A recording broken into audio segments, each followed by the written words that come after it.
Hello, everyone. This is Lynn with Little Learners Printables. Welcome back. As promised, I'm going to continue the topic of social and emotional development, this time on relationship skills. This is going to be presented in two different presentations only because there is a lot of ground to cover. So, let's get started. But before I begin, it's important for me to review the foundation skills children ages 3 to 5 need to develop prior to entering kindergarten, because kindergarten builds directly upon these early skills. Each grade level introduces new academic expectations based on what children have previously learned. Development follows a natural progression. A child must first crawl before walking and walk before running. In the same way, children must be given every opportunity to learn, practice, and master foundation skills in their intended progression in order for them to achieve social and academic success. When children miss out on developing these essential skills, it can or will place them at a huge disadvantage, increasing the likelihood of delays and challenges as they move through future grade levels. If you are a teacher or a parent working with or have a mixed age group, it is beneficial to include younger children, 2 to 3, in activities that are designed for ages 3 to 5.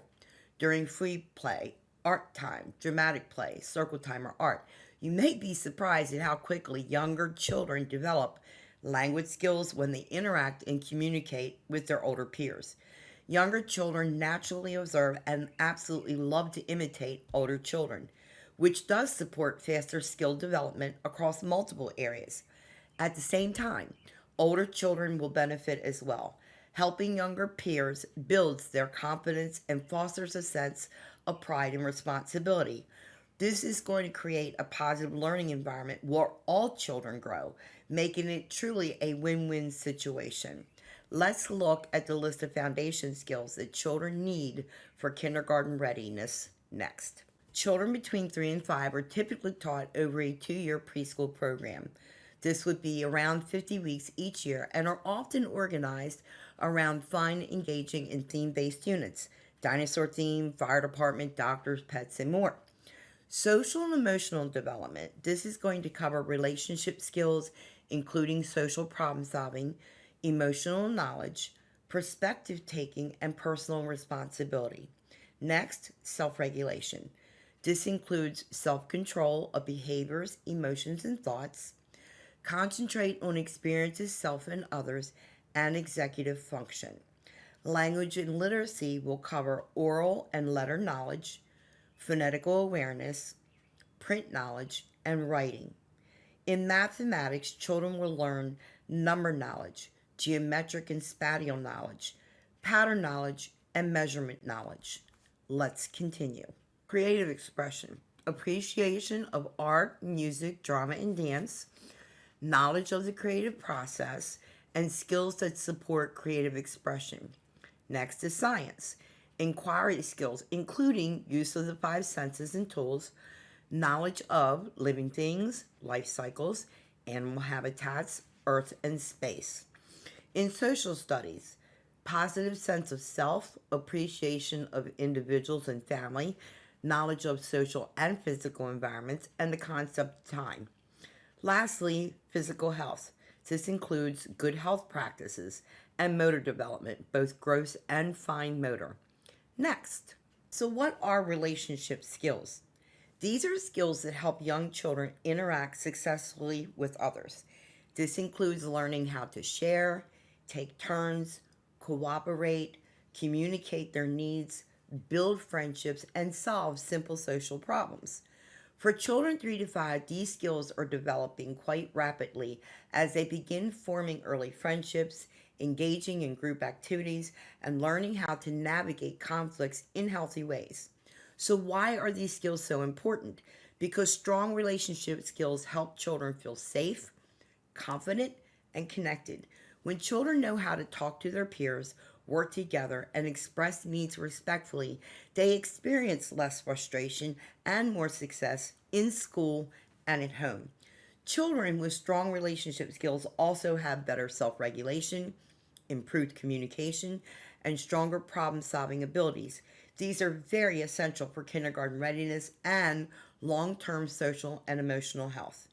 Children also need to learn about the types of play, asking to play, sharing an item, cooperating, taking turns, social problem solving, being helpful, being friendly, and about compliments.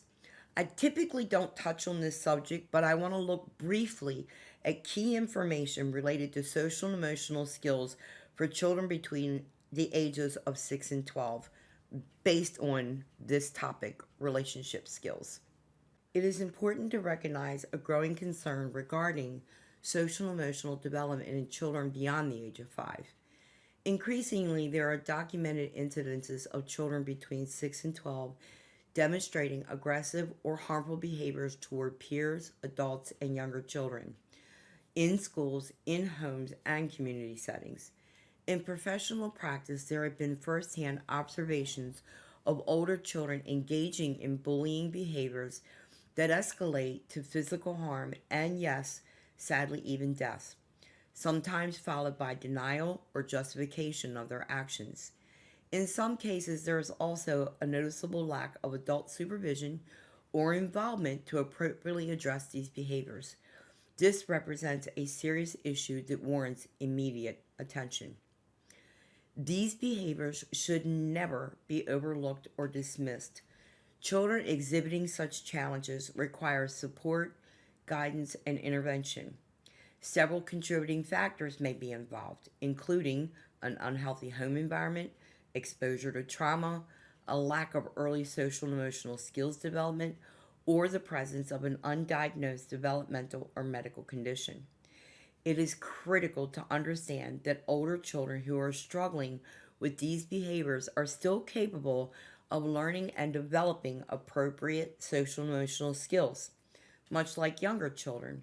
However, without intentional support and intervention, these patterns will persist and potentially lead to more serious consequences, including involvement with the legal system. So please, if you see something, say something. Let's continue. So, what does it look like? A child developing these skills will greet others and initiate play. They will share toys and materials, use words instead of physical actions, comfort a friend who's sad, take turns during games, will listen to others' ideas. They will help with task or group activities and practice simple problem solving. These behaviors show a child learning cooperation, empathy, and self control. When children struggle with these skills, they become easily frustrated, will use hitting, yelling, or grabbing to communicate, will avoid group activities or withdraw from peers, have difficulty making or keeping friends, misinterpret social cues, and experience frequent conflict. They will have difficulty understanding nonverbal signals of others that use to communicate feelings, intentions, and attitudes. This includes not being able to recognize facial expressions, ignoring body language, misinterpreting someone's tone of voice, along with trouble following simple social rules. This can lead to negative behavior, frequent conflicts with peers, and difficulty with showing empathy. Without support, these challenges can affect confidence, behavior, learning, and school readiness, and early guidance makes a significant difference. Now let's look at 3 different types of play. Okay, number 1, playing alone. Sometimes children choose to play by themselves. This is called solitary play. During this time, children explore toys, ideas, and materials independently without interacting with others. Here's an example. A child sits at a table building a tower with blocks, carefully stacking each piece and deciding what to add next without asking for help or interacting with others. This type of play is very important because it helps children build focus, creativity, confidence, and independence. It also allows them time to learn at their own pace without any distractions. Here are some activities that promote playing alone: puzzle centers, simple to complex puzzles; block building station, drawing, coloring, quiet at a table; sensory bins, could be rice, beans, sand, and more; Here are a few storybooks about playing alone that you can read to your children: The Little Red Hen and Bear Feels Scared. Let's take a look at number 2. Number 2, playing with others, known as cooperative play. Children often enjoy playing with one or more children. This is called social or cooperative play. During this type of play, children are learning how to share, take turns, communicate, and solve problems together. Here's an example. Two children build a train track together. One child places the tracks while the other adds trains and buildings. They talk about where the train should go and take turns adding pieces. This type of play is very important because it helps children begin to understand that others have ideas too, and that working together can make play more fun and meaningful. Here are some activities to help promote social play: partner games, matching games, board games, building projects, blocks, Lego, magnetic tiles, group art projects, shared mural, or making a quilt, turn taking games, rolling a ball, simple board games. Here are two of my favorite storybooks that I read to children about playing with others: Llama Llama, Time to Share, and The Rainbow Fish, an all time favorite. Let's take a look at number 3. And number 3, pretend play, also known as dramatic play.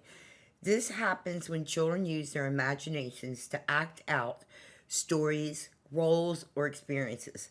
They may pretend to be a doctor, parent, teacher, or a community helper. Here's an example. A child pretends to be a doctor using a toy stethoscope to check a dial and saying, "You need medicine and rest to feel better."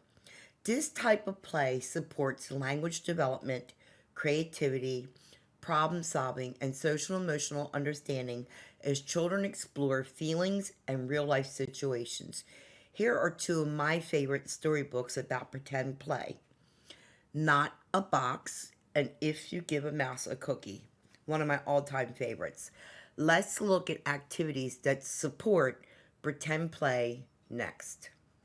Here are some of the activities that promote pretend play: a dramatic play center.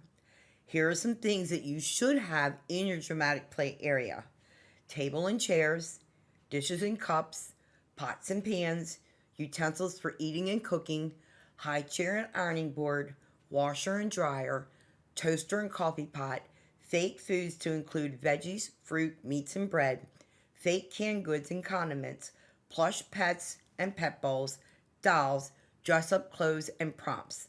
The other two are puppet play and storytelling. This would include a puppet theater if you have one or if you want to make one, and role playing scenarios, family, school, community helpers. Here are just a few out of many dramatic play setups that I have personally created for the children I cared for: grocery store, farm theme, dinosaur theme, dental theme, all time favorite, pizza theme, police department. And then lastly, here's what my dramatic play looked like when we weren't doing something that was theme based. When it comes to creating your dramatic play area based on a theme, please note it can be very time consuming. So I usually spent the whole weekend creating mine. But with boxes, tape, printable labels, and a whole lot of imagination, your kids will not only love it, but will be learning additional skills without even realizing it. In the pizza shop, they're also learning math skills: money, coins, counting, adding, subtracting, and science. In the dental office, they're learning about math, science, good health practices. In the police department, they're learning about safety, how to call 911, learning their phone number, fingerprints, science, and so much more. And lastly, okay, so in the next presentation, I will finish the exploration of social emotional development on relationship skills. There are 8 more topics that I will be covering. These topics will include how to appropriately invite others to play, developing positive peer interactions through sharing, building cooperation and teamwork skills, social problem solving strategies, demonstrating helpful behaviors, practicing friendliness in social settings, giving and receiving of compliments, and recognizing signs of distress in young children. I really hope you found this presentation to be informative and valuable. If you have, please like and subscribe to ensure that you receive notifications of future content. Thank you so much for your continued dedication to supporting young learners. Happy teaching!